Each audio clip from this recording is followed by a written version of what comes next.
mi hermana estaba loca. Completamente loca. Había tirado por la borda una vida de comodidades en Europa, una carrera brillante y un futuro que cualquiera envidiaría, para irse a vivir a una montaña perdida en el Perú. No a Lima, no a un barrio acomodado. No.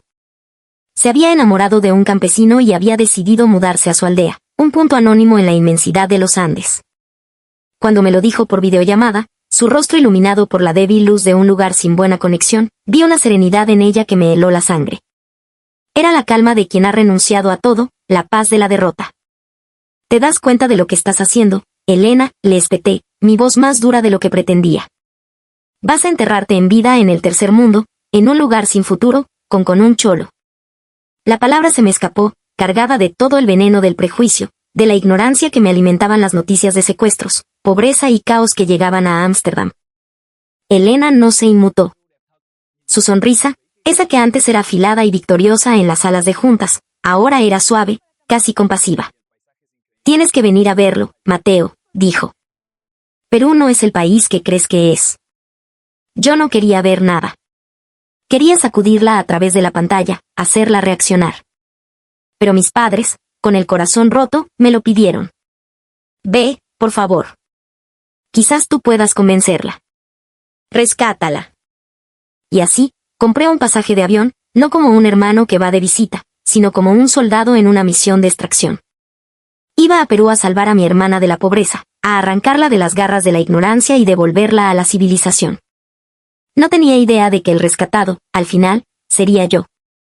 El viaje comenzó exactamente como lo había imaginado, un descenso al caos. El aeropuerto Jorge Chávez de Lima me recibió con una bofetada de aire húmedo y caliente, denso con el olor a combustible, a fritanga y a una multitud demasiado cercana. En Ámsterdam, el orden es una religión. La gente forma filas invisibles, las voces se mantienen en un murmullo civilizado. Aquí, el sonido era una pared. Taxi, amigo, taxi barato, cambio, jefe, buen cambio, tour, gringo, tour. Un enjambre de hombres me rodeaba, sus voces compitiendo en un estruendo que me taladraba la cabeza. Me aferré a mi maleta de cabina como si fuera un salvavidas, sintiendo el sudor perlar mi frente, mi camisa de lino europeo pegándose a mi espalda. Esto no era calidez humana, era desorden, una jungla de asfalto donde el más fuerte sobrevive. Mi prejuicio se sentía, tristemente, justificado. El trayecto en taxi hacia la estación de autobuses fue una clase magistral de supervivencia urbana.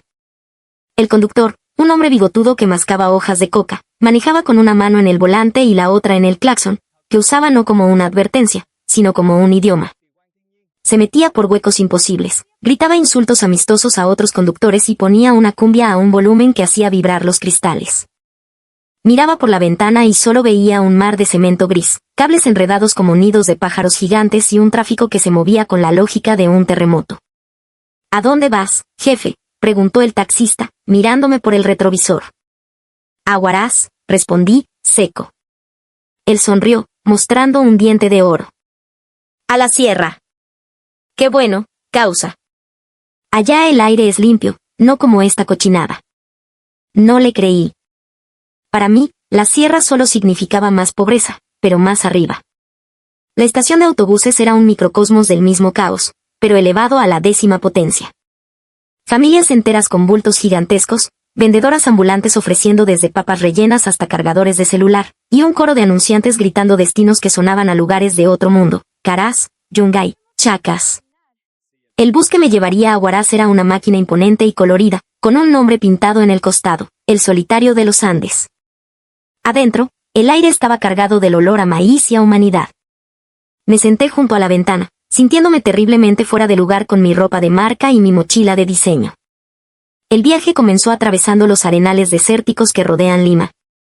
Un paisaje lunar, salpicado de construcciones precarias que se aferraban a los cerros como si temieran caerse. Durante horas, solo vi aridez y pobreza.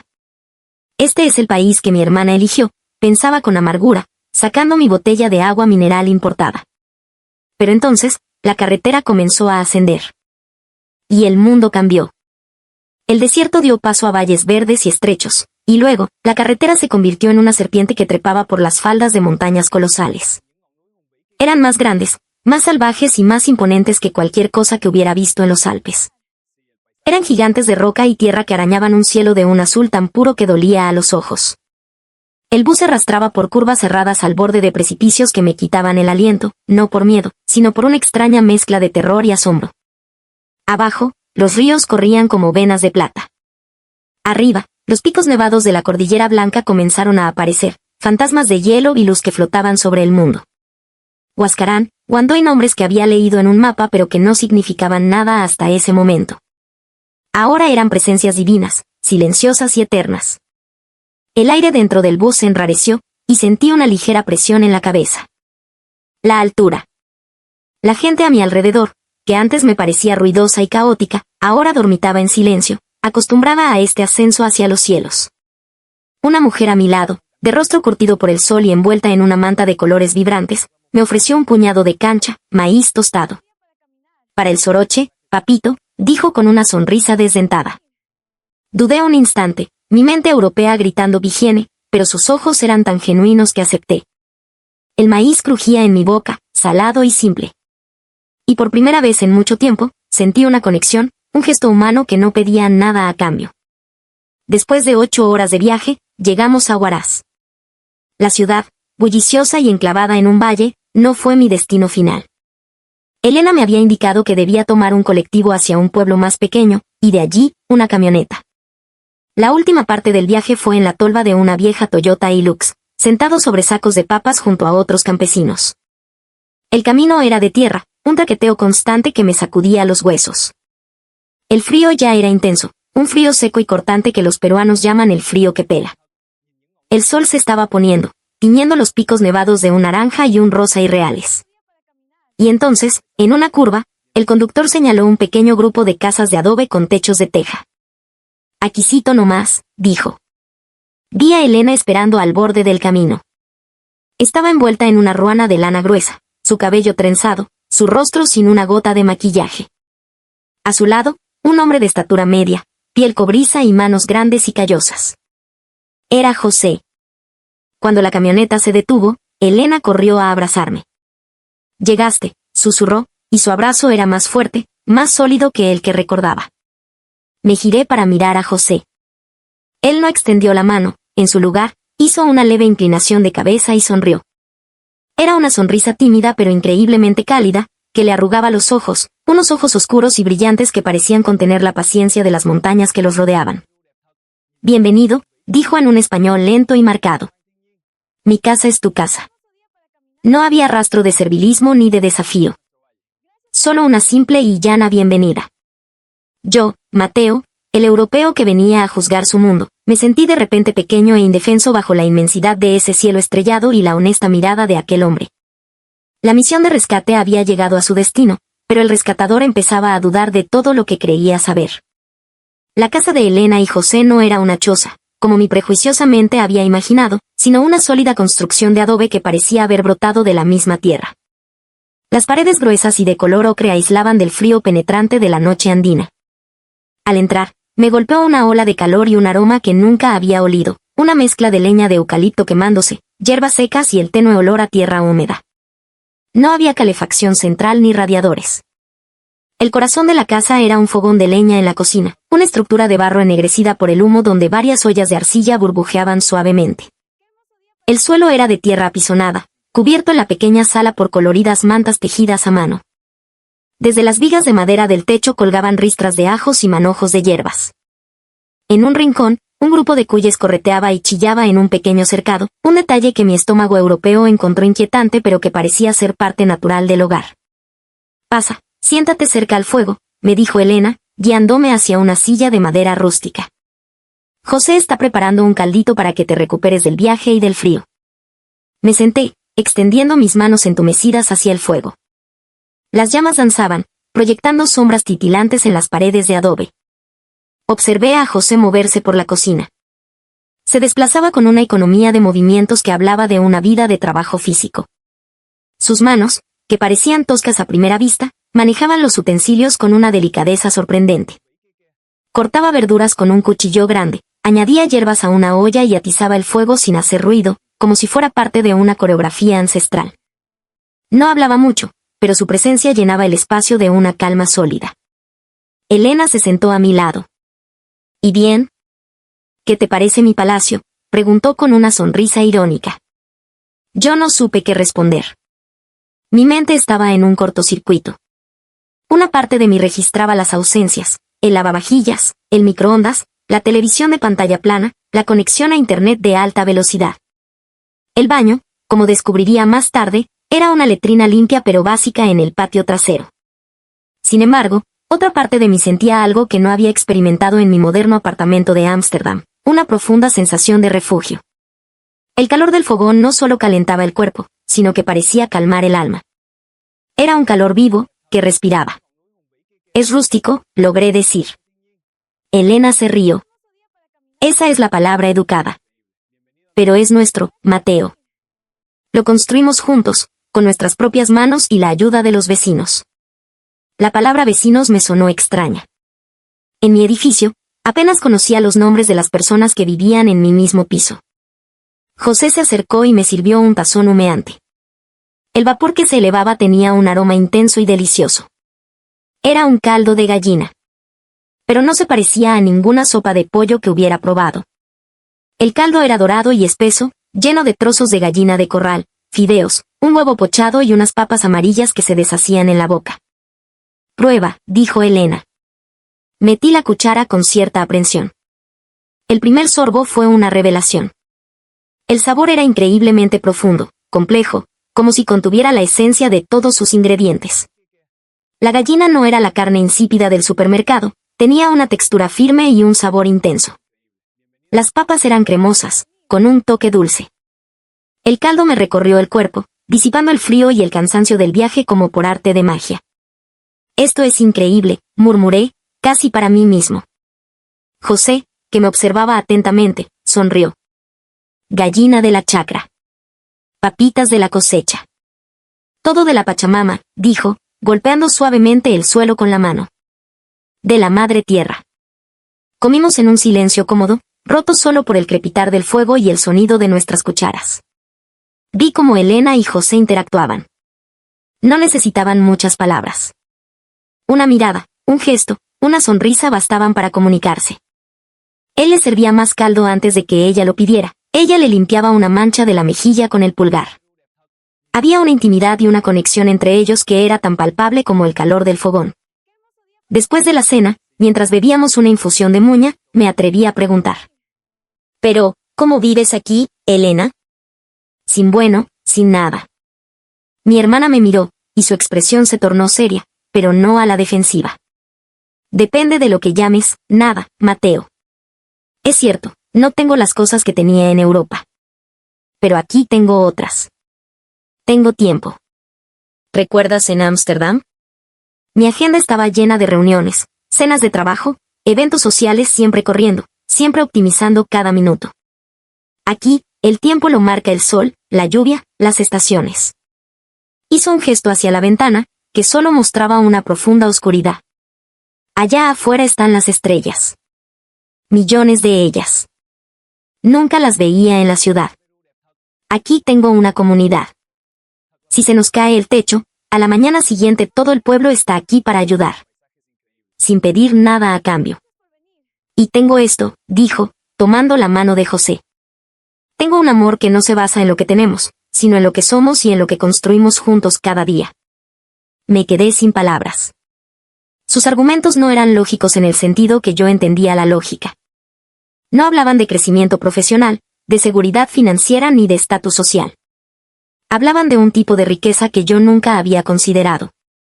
Esa noche, me acosté en un catre en la habitación de invitados, bajo una montaña de pesadas mantas de lana de alpaca. Hacía un frío glacial, y podía oír el silbido del viento afuera.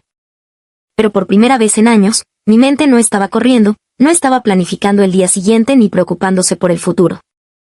Estaba en silencio, tratando de procesar el sabor de aquel caldo y la verdad en las palabras de mi hermana. Empezaba a sospechar que el mundo que había venido a criticar era mucho más complejo y profundo de lo que mi arrogancia me había permitido imaginar. A la mañana siguiente, me despertó un sonido que no era el de una alarma, sino el de la vida. Un gallo cantaba a lo lejos, la voz de José llamando a sus animales en el corral, y el olor a pan fresco horneándose en el fogón. Al salir de la casa, el aire helado me golpeó el rostro, pero era un aire tan limpio y puro que sentí que me limpiaba los pulmones. El espectáculo que me recibió me dejó sin aliento. El sol se elevaba sobre las cumbres nevadas, pintando el cielo de colores imposibles y haciendo que los glaciares brillaran como diamantes. El mundo parecía recién creado. No había venido a hacer turismo, pero era imposible no sentirse abrumado por la majestuosidad sagrada de aquel lugar. Después de un desayuno sencillo pero delicioso de pan serrano caliente, queso fresco y café pasado, Elena me dijo, «Hoy hay minca. ¿Quieres venir?» No tenía idea de lo que era una minca, pero asentí. Salimos de la casa y caminamos por un sendero de tierra. Pronto, vimos a casi toda la gente del pueblo dirigiéndose en la misma dirección, hacia unas chacras en la ladera de la montaña. Hombres, mujeres y hasta niños, todos con sus herramientas al hombro, conversando y riendo. El ambiente era festivo. Al llegar, vi que la comunidad se había reunido para la cosecha de papas en el campo de una familia cuyo patriarca estaba enfermo. No había una transacción de dinero, no era un trabajo remunerado. Era algo diferente. José me entregó un saco de yute y me mostró cómo desenterrar los tubérculos con una pequeña azada. Al principio me sentí torpe, un oficinista inútil jugando a ser granjero. Mis manos, acostumbradas al teclado, se ensuciaron de tierra. Mis músculos, acostumbrados al gimnasio, protestaron por el esfuerzo inusual. Pero pronto, me dejé llevar por el ritmo del trabajo colectivo. A mi lado, un anciano con el rostro surcado de arrugas como la propia tierra me enseñaba con paciencia, llamándome sobrino. Un grupo de mujeres cantaba en quechua mientras seleccionaba las papas, sus voces creando una melodía hipnótica que se mezclaba con el sonido de las herramientas y las risas de los niños que corrían entre los surcos. Vi a Elena, con la cara manchada de tierra y el cabello recogido bajo un sombrero, trabajando codo a codo con las otras mujeres. Se movía con una soltura y una fuerza que nunca le había visto en su vida corporativa. Reía a carcajadas, bromeaba en un español con acento andino que había adoptado, y parecía pertenecer a ese lugar de una manera tan profunda que me conmovió. Ella no estaba actuando, no estaba interpretando un papel. Era feliz. Una felicidad genuina, terrenal, que no provenía del éxito o del reconocimiento, sino de la pertenencia. Al mediodía, el trabajo se detuvo. Las mujeres extendieron grandes mantas en el suelo y sobre ellas dispusieron una increíble variedad de comida que cada familia había traído para compartir. Más papas, esta vez cocidas en su piel, habas, choclo con queso, carne de cordero y grandes jarras de chicha de jora, una bebida de maíz fermentado. Nos sentamos todos en el suelo, en un gran círculo, y compartimos la comida. Una anciana a la que todos llamaban mamita me ofreció un trozo de queso. «Come, hijito, para que tengas fuerza», me dijo, y sus ojos brillaban con una bondad inmensa. Comí con las manos, la tierra aún bajo mis uñas, y me sentí parte de algo. No era un espectador, un extranjero. Era uno más, compartiendo el pan y la sal, o en este caso, la papa y el queso. José estaba en el centro de todo, no como un jefe, sino como un facilitador. Organizaba los grupos de trabajo, se aseguraba de que todos tuvieran agua, ayudaba a los más viejos y jugaba con los niños. La gente lo respetaba, buscaba su consejo. Vi que mi cuñado, el simple campesino al que yo había despreciado, era en realidad un líder, un pilar de su comunidad. Su riqueza no estaba en una cuenta bancaria, sino en los lazos de confianza y afecto que había tejido con su gente. Mientras el sol comenzaba a bajar, pintando de oro los campos, terminamos la cosecha. El campo del vecino enfermo estaba limpio, y las papas, apiladas en grandes sacos. Nadie pidió un pago. La recompensa era el trabajo bien hecho, la ayuda mutua, la certeza de que cuando ellos lo necesitaran, la comunidad también estaría allí. El principio se llamaba Ainos, hoy por ti, mañana por mí. Era el antiguo código de reciprocidad de los incas, vivo y palpitante en el siglo XXI. Aquella noche, sentado de nuevo junto al fogón, el cuerpo dolorido pero el espíritu extrañamente en paz, miré a mi hermana. Ya no veía a la mujer que había renunciado a todo. Veía a la mujer que lo había encontrado todo. «Lo entiendo», le dije en voz baja. Elena me miró, interrogante. «Entiendo por qué te quedaste». Ella sonrió, y esta vez, lágrimas de alivio brillaron en sus ojos. «En Europa teníamos relojes, Mateo», dijo. «Pero aquí, ellos tienen el tiempo». Esa simple frase demolió los últimos vestigios de mi arrogancia. Había llegado a Perú con la intención de dar una lección, y en cambio, había recibido la más profunda de mi vida. Había venido a medir la riqueza en euros y me iba con la comprensión de que la verdadera fortuna se mide en comunidad, en conexión, en el simple y profundo acto de compartir un plato de papas bajo el sol de los Andes. El día de mi partida llegó demasiado pronto. El aire de la mañana era gélido, pero el cielo estaba despejado, revelando la silueta afilada de las montañas contra un lienzo azul profundo. Mientras guardaba mis pocas cosas en la mochila, sentí un nudo en la garganta, una tristeza que me sorprendió por su intensidad. Había llegado a ese rincón del mundo lleno de escepticismo y soberbia, y ahora, la idea de dejarlo me dolía físicamente. Elena me preparó un último desayuno. Nos sentamos en silencio, un silencio lleno de todo lo que no necesitábamos decir. Ella sabía que mi mundo se había puesto patas arriba. Yo sabía que ella había encontrado su lugar en el universo. José entró con un pequeño regalo para mí, una chulpa, un gorro de lana de alpaca tejido a mano, con patrones geométricos de colores vivos. Para el frío de tu país, causa, dijo, y me lo puso en la cabeza con un gesto torpe pero cariñoso. Me miré en el pequeño espejo colgado en la pared de adobe. Con ese gorro ridículo y la cara quemada por el sol, parecía otra persona. Quizás, en cierto modo, lo era. Me llevaron en la vieja camioneta por el mismo camino de tierra por el que había llegado. Esta vez, sin embargo, no veía baches y pobreza. Veía la belleza agreste del paisaje, las pequeñas chacras aferradas a las laderas como parches de un edredón, y la dignidad en los rostros de la gente que nos saludaba al pasar. En la terminal de Huaraz, mientras esperaba que mi bus partiera de regreso a la jungla de cemento de Lima, abracé a mi hermana con fuerza. Cuídate mucho, le susurré al oído. Tú también, respondió ella. Y no te olvides de respirar hondo de vez en cuando. Le di la mano a José. Gracias por todo, le dije, mirándolo a los ojos. Gracias por cuidar de ella. Él solo asintió, su sonrisa cálida y sincera como siempre. Ella me cuida a mí, respondió. El bus arrancó, y los vi por la ventana, juntos, una silueta de dos personas que se convertía en un punto pequeño contra el telón de fondo de las montañas gigantescas. No se veían pequeños ni insignificantes. Se veían exactamente donde debían estar. Durante el largo viaje de vuelta, miré por la ventana el paisaje que se deshacía a la inversa. De las montañas a los valles, de los valles al desierto, del desierto a la caótica ciudad. Mi perspectiva había cambiado de forma irreversible. Ya no veía desorden, sino una energía vital y desbordante. Ya no veía pobreza, sino una forma diferente de riqueza. Me acordé de mis padres, de su miedo, de mi propia misión de rescate. Saqué mi teléfono y les escribí un mensaje. Estoy volviendo. No se preocupen por Elena. Nunca la había visto tan feliz ni tan plena.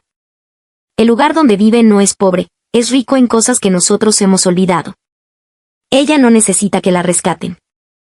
Mientras el avión despegaba de Lima, dejando atrás la costa peruana, sentí que una parte de mí se quedaba allí, en esa casa de adobe, junto a ese fogón de leña, en medio de esas montañas sagradas. Pensé en mi vida en Ámsterdam, mi apartamento de diseño, mi trabajo bien pagado, mis cenas en restaurantes de moda, mis fines de semana planificados con meses de antelación. Una vida de acumular cosas, experiencias, contactos. Una vida de relojes. Y de repente, me pareció increíblemente vacía. Fui a Perú a rescatar a mi hermana de la pobreza, pero fue ella, con su vida sencilla y su amor profundo, quien me rescató a mí de la soledad. La soledad del individualismo, la soledad del éxito material, la soledad de una vida sin comunidad. Aún no sé qué cambios haré en mi vida, pero sé que algo fundamental se ha roto y reconstruido dentro de mí. El viaje ha terminado, pero la verdadera travesía, la de encontrar mi propio tiempo y mi propia comunidad, no ha hecho más que empezar.